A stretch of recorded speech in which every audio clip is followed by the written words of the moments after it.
I am Ferdinand Marcos, and I am the President of the Republic of the Philippines. I stand today on behalf of 110 million Filipinos.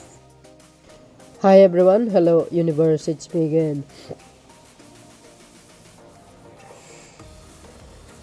Hi everyone, hello universe, it's me again. Shoutout sa inyo mga kababayan. Sa mga Marcos loyalists and supporters. Ombudsman Remulla, tinadtad ng fake news ng mga dialysis sa social media. Hindi nyo ba napapansin ngayon mga kababayan? Tinadtad ng fake news ang Marcos administration. Ganun kagaling manira ang salot sa lipunan. You know whom I'm talking about? Sus Mariosep. But syempre guys, sa ating mga kababayan, lalo na pro-government and others, wag po kayo basta-basta naniniwala sa social media. Pag wala mismo galing sa palasyo ang katotohanan. Pero kung gawa-gawa lang ng mga dilis na nagpo-post sa social media, wag niyo pong paniwalaan. Masisira yung utak niyo. 'Di ba? Ganun sila kagaling ngayon, mga kababayan. Bakit? Anong sinabi ni Ombudsman Remulla? Ito. O ayan, nag-react siya, sabi ng politiko. Dinali kaagad ako, Boying Remulla shrugs of hospitalization rumors. Today is January 3, 2026. Totoo yun. Dinali talaga sila. Basta under the Marcos administration, talagang grabe. Binanatan sila ng mga fake news. Anong example natin? Ayan, si Ombudsman Remulla. Pangalawa. Hindi, ang una-una. Tulad yan, binanata ng Marcos administration, dinali, pangulo, pinsan, anak, at ang asawa. Nasabi ko bakit? Example na lang, si Gutesa. Pangalo, si Saldico. Diba? Pang-apat, sino pa? Ayun si Miao Miao. Diba? Matindi ang banat sa administrasyon. Pang-apat, sino? Si Au Au. Di ba? Lahat ng gabinete ni Pangulong Marcos Jr. Sinangkot. Sinangkot na mayroong pundo na nakuha kuno sabi niya. Di ba? Si Batingaw. Siya ngayon ang piste ng Pilipinas. Sino mga panghuli? Hindi, wala nang panghuli. Kasi tuloy-tuloy yung mga paninira nila. May kasunod pa yan. Maniwala kayo.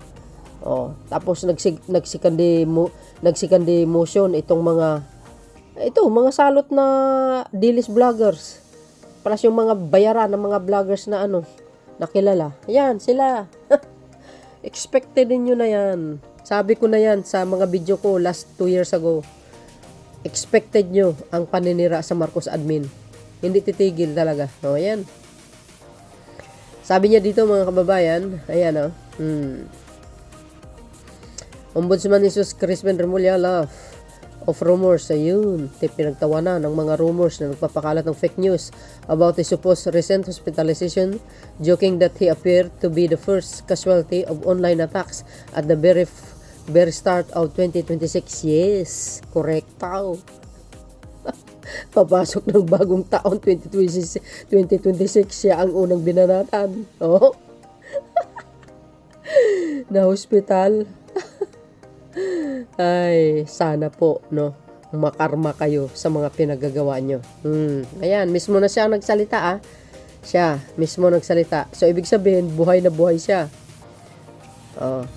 Ayan siya na po ang mismong nagsalita. Ibig sabihin buhay na buhay ang Ombudsman Remulla. Remulla addressed the buzz by showing up live on executive session. A program aired of DCRH on Saturday, January 3, assuring the listeners that he was very much alive and not the product of artificial intelligence. Ayan, he is very much alive.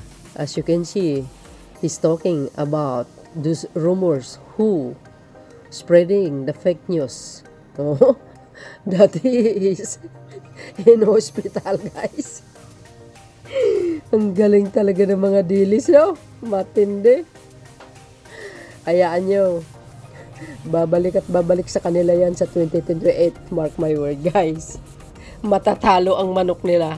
That is the, guys, respect ng, paninira at kasamaan na ginagawa nila sa Marcos admin. Maniwala kayo, Oh, totoo yun. Jesus nako. Ang Panginoon nakatingin po sa atin. Nakikita nyo ko kung sino yung gumagawa ng kabutihan sa kapwa at sino ang mga taong masama at gumagawa ng kabalbalan at pagnanakaw at pang-alipusta sa kapwa. Ayan grabe talaga fake news from 2022 until now. Hanggang 2028 pa yan. Magdiin ang termino ng Pangulo, guys. Sabi niya, dinalay kaagad ako. Remulla quip as his co-host joke that he was not an AI-generated apparition but physically present in the studio. Di ba? Ganun talaga. Dahil, alam niyo naman, ang ombudsman, isa sa pinaka-delikadong, kumbaga, ahensya ng gobyerno na talagang sasampan ka talaga ng kaso. Di ba? Alam mo, bilib ako din dito sa ombudsman na ito.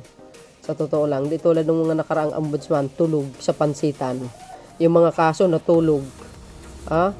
Natulog ng ilang taon. Wala. Nga. Kaya parang naalala ko yung sinabi ni ombudsman Money talks ba? Okay. Well, sabi po dito guys, tuloy, but the ombudsman quickly turned serious, warning that the organized troll armies spreading fake news had become a growing threat that should be met with tougher action. Yes. Yeah, ay nakaw. Bigyan nyo po ng sampol mga yan. Mga salot talaga. Palagay ko, mayroon mga tao sa likuran mga yan. Baka mga sakang galing sa Chihuwu. Diba? Magaling mag-fake news. Hayaan nyo. Makakarma din mga yan. Maniwala kayo. Yung mga troll army, dapat talaga illegal yan Oo nga There has to be something severe done to people na gumagawa na ganun who take on the other identities in the cyber world, Remulla said. Yes. Yan. Ayan mga yan. Mga sugo ni Satanas yan, mga kababayan. Totoo yun. Sabi pa dito, Remulla is currently spearheading a parallel investigation into the alleged flood control scam that is implicated several politicos. Ombudsman Jesus Crispin Remulla laughed of rumors about his supposed recently hospitalization, joking that he appeared to be the first casualty and online attacks at the very start 2026. Ayan na. Inulit lang po natin. So yun mga kababayan, ano po ang komento nyo tungkol dito? Well, ayan sabi ko naman sa inyo, subaybayan po natin itong mga salot na salipunan. So, dahil dyan, ito mismo na si ombudsman ang nagsalita na walang katotohanan ng mga fake news na pinagkakalat ng mga salot salipunan.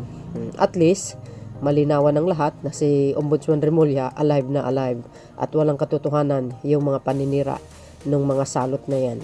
Okay? Ayan, siguro naman matuldukan mga kababayan. Yan, nakangiti pa nga Nag-guess yan sa DCMM yata. So yun mga kababayan, see you again on my next upload. Bye babayan babus. God bless Philippines. There's more mga kababayan.